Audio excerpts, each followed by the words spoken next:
Hello students, welcome back to my channel educational galaxy. तो हम कर रहे हैं क्लास 9 साइंस का chapter 1 matter in our surroundings. तो जैसा कि मैंने पिछली वीडियो में बताया था, हमने पूरे चैप्टर को 4 टॉपिक्स में डिवाइड कर दिया है। First topic matter and characteristics of particles of matter हम लास्ट वीडियो में डिस्कस कर चुके हैं। इस वीडियो में हम अपना topic 2 which is states of matter discuss करेंगे। तो चलो स्टार्ट करते हैं। States of matter. तो जो हमारी मैटर की स्टेट्स हैं वो 3 स्टेट हैं। 3 स्टेट में हमारा मैटर पाया जाता है, जो तीनों ही क्या है। First one is solid, second one is liquid and third is gaseous. तो हमें जो मैटर है वो 3 फॉर्म में मिलता है, सॉलिड, लिक्विड या फिर गैस। हम मैटर को इन 3 फॉर्म में ही देख सकते हैं। तो एक एक करके अब हम इन तीनों फॉर्म्स की प्रॉपर्टी पढ़ेंगे। सॉलिड स्टेट की प्रॉपर्टीज, फिर लिक्विड स्टेट की प्रॉपर्टीज, देन गैसियस स्टेट की प्रॉपर्टीज। तो सबसे पहले हमने यहाँ पे कॉलम बना लिया है सॉलिड, लिक्विड एंड गैस का। तीनों की एक साथ एक एक करके हम प्रॉपर्टीज देखते जाएंगे। तो सबसे पहले हम बात करते हैं शेप की। तीनों की हमें शेप देखनी है। सॉलिड की शेप कैसी होती है, लिक्विड की कैसी होती है एंड गैसियस की कैसी होती है। तो सॉलिड की शेप हमेशा फिक्स रहती है। लिक्विड की शेप की अगर हम बात करें तो क्या लिक्विड की शेप फिक्स रहती है हमेशा? वो तो हमेशा अलग अलग कंटेनर में चेंज होती रहती है। इट मीन्स उसकी शेप फिक्स कभी भी नहीं रहती। और गैसियस का तो हमें पता ही है, हमने आज तक उसकी कोई फिक्स शेप नहीं देखी है, तो इसमें भी नो आएगा। मीन्स सॉलिड की फिक्स शेप होती है, लिक्विड की नहीं होती एंड गैसियस की भी नहीं होती। सेकेंडली अगर हम बात करें वॉल्यूम की, तो सॉलिड का वॉल्यूम तो हमेशा ही फिक्स रहता है। अगर मैं इस पेन को यहाँ से उठा के दूसरी जगह रख दूं तो इसके वॉल्यूम में कोई चेंज नहीं आएगा। ये जितना था जैसा था वैसा ही रहेगा। तो सॉलिड की वॉल्यूम हमेशा फिक्स रहती है। लिक्विड की अगर हम बात करें वॉल्यूम की, तो ध्यान से सोचो, अगर मान लो हमारे पास 1 ग्लास वाटर है, हमने उसको एक बाउल में पोर कर दिया, एक कटोरी में डाल दिया, तो क्या उसकी वॉल्यूम कम या ज्यादा हो जाती है? नहीं, वो तो हमेशा सेम रहती है। जितना पानी ग्लास में था उतना ही कटोरी में रहेगा, या कटोरी से हम दूसरे किसी कंटेनर में डालें तो भी वॉल्यूम हमेशा उतना ही रहेगा। मीन्स लिक्विड में भी वॉल्यूम हमेशा फिक्स रहता है। लेकिन गैसियस की अगर हम बात करें तो सपोज हमारे पास एक बॉटल के अंदर कुछ एयर भरी हुई है, हम उसको किसी बलून में डाल दें या उससे किसी दूसरे कंटेनर में डाल दें, तो जिस भी कंटेनर के अंदर वो एयर के पार्टिकल्स जाएंगे वो उसको पूरी तरीके से फिल कर देंगे, मतलब उसमें पूरा फैल जाएंगे। उनका वॉल्यूम कभी भी फिक्स नहीं रहता है, तो इसमें भी नो आएगा। मीन्स सॉलिड की वॉल्यूम फिक्स होती है, लिक्विड का वॉल्यूम भी फिक्स होता है, लेकिन गैस का वॉल्यूम भी फिक्स नहीं होता। अब हम रिजिडिटी देखें तो रिजिडिटी का मतलब होता है हार्डनेस, कि कोई भी चीज कितनी हार्ड है। तो तीनों में से हमें पता है सबसे ज्यादा हार्ड कौन होता है, सॉलिड। मीन्स उसकी रिजिडिटी बहुत ज्यादा होती है, तो हम लिख सकते हैं हाईली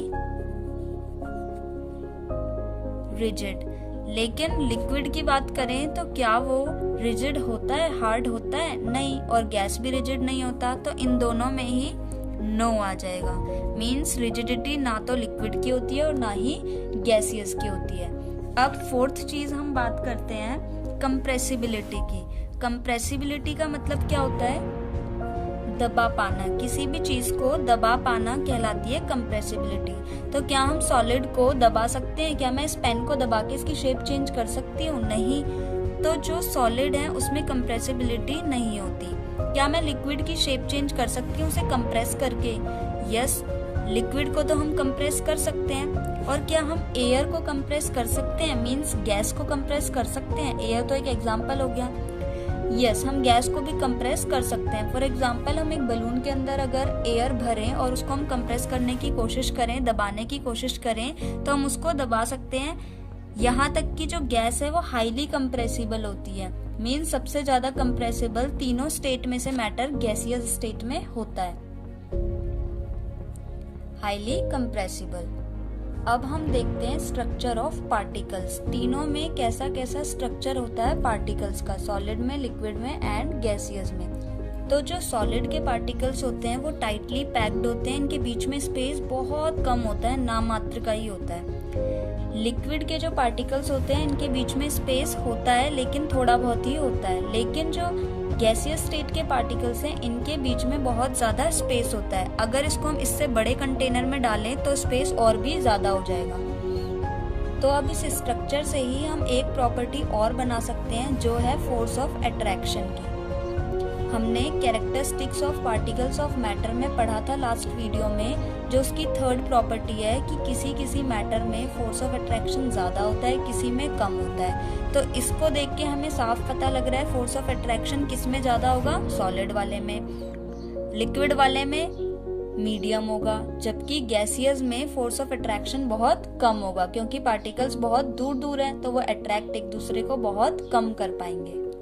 तो जो intermolecular force of attraction solid में है वो बहुत हाई होता है, लिक्विड में मीडियम एंड गैसियस में बहुत लेस होता है, बहुत कम होता है। अब इनके एग्जाम्पल्स लिख लेते हैं और फटाफट से एक बार सारी प्रॉपर्टीज को देख लेते हैं। तो एग्जाम्पल्स में हम कुछ भी लिख सकते हैं। सॉलिड में क्या क्या एग्जाम्पल्स हो सकते हैं, बुक, पेन एटसेट्रा। लिक्विड में milk, water etcetera. And gaseous में air, oxygen, carbon, nitrogen etcetera.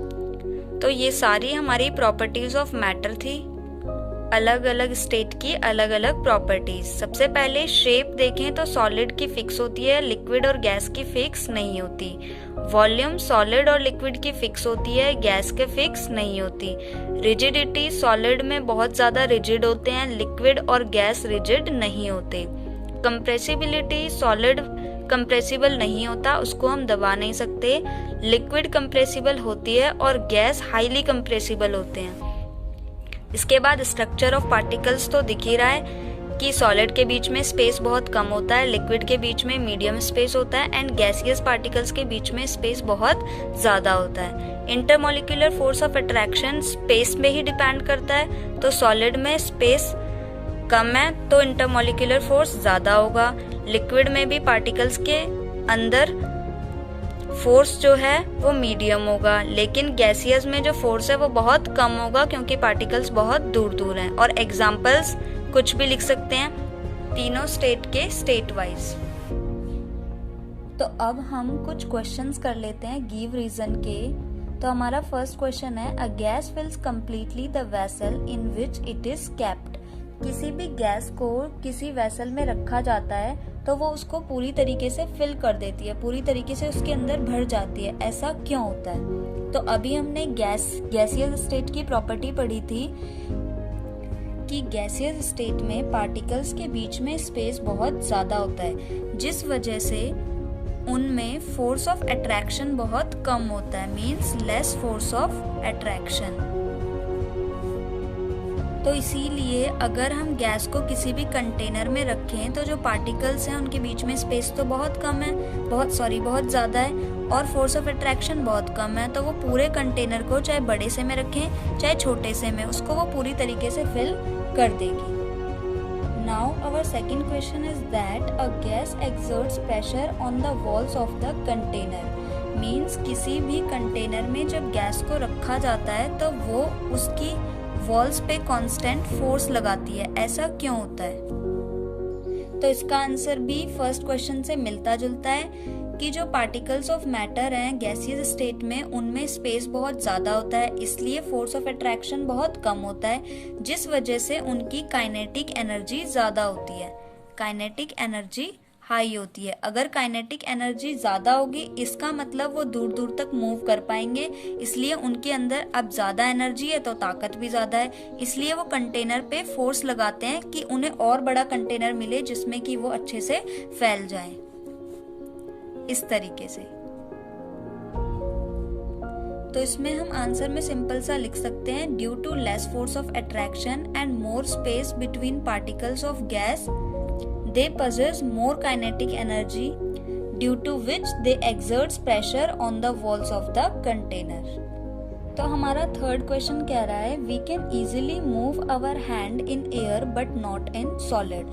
हम अपने हाथ को एयर के अंदर आराम से घुमा सकते हैं लेकिन सॉलिड के अंदर हम उसे मूव नहीं करा सकते। ऐसा क्यों होता है? सो अगेन हम इसमें कंपेयर करेंगे properties of gaseous state and properties of solid state of matter. तो हमने गैसियस स्टेट में पढ़ा है कि जो मॉलिक्यूल्स हैं यानी कि जो पार्टिकल्स ऑफ गैसियस स्टेट हैं वो दूर दूर होते हैं, मीन्स उनमें स्पेस ज़्यादा होता है जिस वजह से हम अपने हाथ को एयर में मूव करा सकते हैं। वहीं सॉलिड की बात करें तो इनमें जो पार्टिकल्स ऑफ मैटर हैं वो एक दूसरे से अच्छे से अटैच होते हैं, अट्रैक्ट करके रखते हैं एक दूसरे को, और जो उनके बीच में स्पेस है वो बहुत ही कम होता है जिस वजह से हम एक सॉलिड के अंदर अपने हैंड को मूव नहीं करा सकते।